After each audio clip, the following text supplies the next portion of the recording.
बताऊं आपको, गरीब की आंखों में आंखें डालकर करीब से जाके पूछना कि महंगाई की मार गरीब को कैसे मारती है। चुनाव में आपने वादे करे अच्छे दिन के, आय बढ़ाने के, बढ़ाया क्या?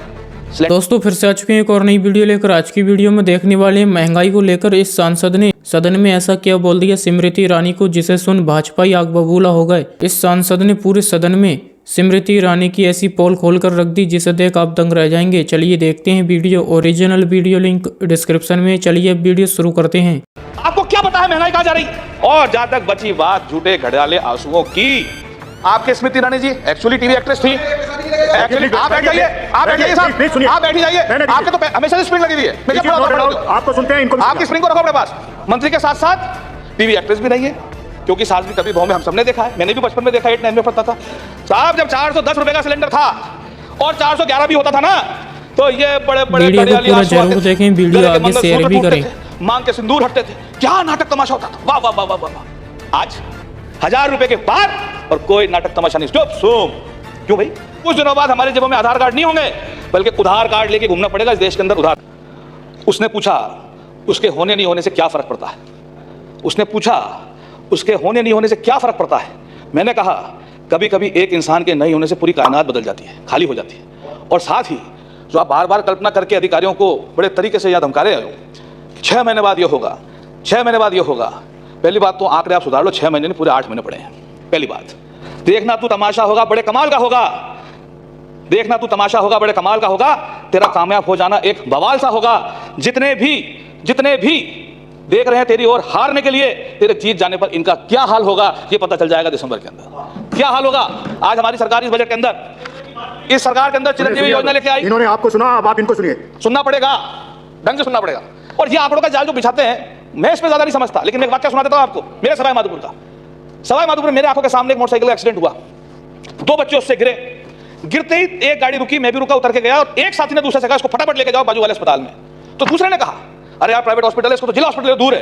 तो वही एक ने क्या बोला, अरे नहीं चिरंजीवी है, ले जा, इलाज हो जाएगा। ये हो रहा है जमीन के ऊपर। और वो अस्पताल भी पहुंचा, इलाज भी हुआ, सर्जरी भी हुई, ठीक भी हो गया, घर भी पहुंच गया, पैसा लगा जेब का, टका भी नहीं। ये देख रही है मेरी आंखें। मैं सभी साथियों को जितने सामने बैठे हैं एक चैलेंज के साथ बात करता हूं, ये करेंगे तो क्या करेंगे? मैं भी भविष्यवाणी कर देता हूं, जब इतनी सारी भविष्यवाणी हो गई, ये कुछ नहीं करेंगे।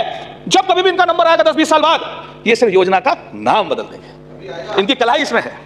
इस देश में ग्रामीण महिलाओं के आंखों में आंसू आते थे चूल्हा जलाते जलाते गांव, हमने देखा आंखों से। उन आंसुओं को पोंछने के लिए सिलेंडर गांव गांव पहुंचाए गए, और आज उन्हीं महिलाओं के वो सिलेंडर खरीदने में फिर से आंसू आ रहे हैं। और आंसू पहुंचने का अगर कोई काम कर रहा है तो हमारी सरकार, गहलोत सरकार कर रही है। उन आंसू को पहुंचने के लिए पूरे राजस्थान में घोषणा कर दी कि मात्र 500 रुपए में सिलेंडर गांव गांव घर घर दिए जाएंगे। और दावे के साथ चैलेंज करके सदन में कहता हूं, भविष्यवाणी नहीं करता हूं बल्कि चैलेंज करता हूं, अगर हिंदुस्तान में कहीं 500 रुपए सिलेंडर दे रहे हो, यहां खड़े होकर आप जवाब दीजिए हिंदुस्तान के अंदर। लेकिन आंसू पहुंचने का काम आज की तारीख में अगर कोई कर रहा है तो हमारी सरकार कर रही है। हमारी सरकार आंखों के आंसू पहुंच रही है। चूल्हे के आंसू पहुंचने के बाद सिलेंडर का आंसू ला दिया। और जहां तक बची बात झूठे घड़ियाले आंसुओं की, ये तो उसमें कोई शक की बात ही नहीं है।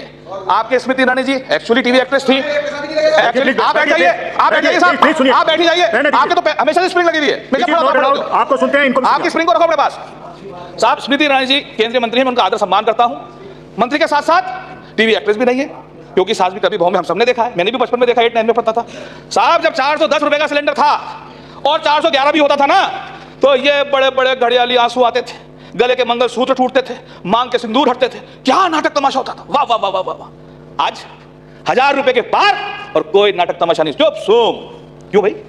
लेकिन आज अगर कोई जागा तो हमारी सरकार जागी और हिंदुस्तान के अंदर घोषणा कर दी कि 500 रुपए में सिलेंडर देगी, तो कांग्रेस पार्टी की सरकार राजस्थान के अंदर देगी। आपको क्या पता है महंगाई कहां जा रही? लोगों के घरों में सगाइयां रुक रही है महंगाई के चक्कर में। आप सोचते हैं, मैं चैलेंज करता हूं आपको, गरीब की आंखों में आंखें डालकर करीब से जाके पूछना कि महंगाई की मार गरीब को कैसे मारती है। चुनाव में आपने वादे करे अच्छे दिन के, आय बढ़ाने के, बढ़ाया क्या? सिलेंडर, डीजल, पेट्रोल ये बढ़ाया। साथ ही इस बढ़ती हुई महंगाई को और घटती हुई कमाई को देखकर सर मुझे ताज्जुब है और मुझे शक है, कुछ दिनों बाद हमारे जेबों में आधार कार्ड नहीं होंगे, बल्कि उधार कार्ड लेके घूमना पड़ेगा इस देश के अंदर। उधार कार्ड मुझे तो, मैं ही था आज से 4 साल पहले इसी हाउस में, जो कोरोना से पहले था तो मैं वहां बैठता था, यहां बैठने लग गया। मैंने कहा था पंचायती सहायक, शिक्षाकर्मी और पैरा टीचर और मदरसा पैरा टीचर को लेकर के मैंने कहा था कि कोई भी कम नहीं है, ना उधर वाले ना इधर वाले। 10-10, 15-15 साल हो गए जूते रगड़ते रगड़ते, तेल फूकते फूकते, लेकिन उनका भला ना उन्होंने किया था ना हमने किया था। लेकिन अब मैं पिछले 10 साल नहीं 9 साल की बात करता हूं। राठौर साहब बैठे हैं, मेरे पिता तुल्य हैं, वो वैसे मैं अपने आप को उनका भतीजा मानता हूं अधिकारपूर्वक, लेकिन पिछले 5 साल में जब इनकी सरकार आई थी, चुनाव था, घोषणा पत्र के पेज नंबर 74 में बिंदु नंबर 4 कर्मचारी कल्याण हेड में आपने वादा किया था कि पंचायत सहायक, शिक्षाकर्मी, पैरा टीचरों का नियमितीकरण करोगे। और आपका नाम सर मैंने इसलिए लिया, आप नियमितीकरण कमेटी के अध्यक्ष थे। आपने कम से कम 100 मीटिंगें उस कमेटी की करी, और 5 साल पूरे होने के बाद भी जो एक मजदूर की कमाई होती थी उससे भी कम पे लाकर उनको छोड़ दिया, सिवाय बेवकूफ बनाने के 5 साल कुछ नहीं किया। ये आंकड़ों का जाल और एप्रोप्रिएशन, मिस एप्रोप्रिएशन, ये मैं ज्यादा समझता नहीं हूं, लेकिन आई साइट थोड़ी कमजोर है, चश्मा लगा के बराबर देख लेता हूं, आंखें मुझे मेरा पूरा दिखाती है। इन्होंने कोई कसर नहीं छोड़ी, हम झूठे हैं, झूठी घोषणा, कुछ नहीं करेंगे और नहीं कुछ होगा, ये कहा। आज दावे के साथ कहता हूं, मेरे सवाई माधोपुर से आता हूं, हमारी घोषणा थी मेडिकल कॉलेज बनेगा, जाके देख लो बन रहा है। हमारी घोषणा थी नर्सिंग कॉलेज बनेगा, जाके देख लो बन रहा है। हमारी घोषणा थी एग्रीकल्चर कॉलेज बनेगा, जाके देख लो बन रहा है। हमारी घोषणा थी नया हॉस्पिटल बनेगा, जाके देख लो बन रहा है। हमारी घोषणा थी जीएसएस बनेंगे, जाके देख लो बन गए, फीता काटने जा रहा हूं परसों। हमारी घोषणा थी पानी के डैम बनेंगे, जाके देख लो बन गए, उसका भी फीता काटने जा रहा हूं। आंखों ने तो मुझे ये दिखाया। तो नहीं साहब, घोषणा भी हमारी थी और टेंडर भी हमने कराए और काम भी हमने करा दिया और पैसे भी हमने दे दिए और कसर नहीं छोड़े, फीता भी अभी काट देंगे, आप चिंता मत करो।